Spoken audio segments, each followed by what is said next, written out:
Sous les applaudissements de passants, de curieux, le roi de Suède, la reine, la princesse Victoria et son mari sont arrivés ce matin devant la maison où est né leur illustre ancêtre, Jean-Baptiste Bernadotte. 200 ans après son accession au trône de Suède, c'est un vrai moment d'histoire que voulaient partager quelques Palois. Je suis là en tant que Paloise, intéressée par sa ville, tout simplement, et l'histoire de sa ville. Je déplore qu'on ne parle pas plus de Bernadotte.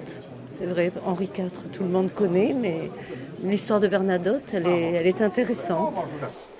Charles XVI Gustave est venu dans cette maison, désormais un musée, pour la première fois en 1966 et à plusieurs reprises depuis cette date. Mais cette fois, le voyage s'est fait avec toute la famille royale, preuve de l'importance de cette célébration pour les Suédois.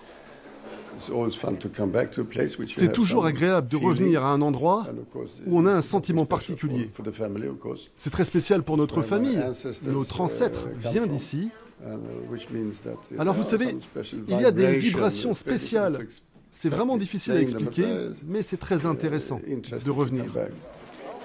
Après une visite à la mairie et un déjeuner au château de Pau, la délégation s'est rendue au parc Beaumont pour que le roi imite son ancêtre Oscar II, qui avait planté ici un arbre en 1899.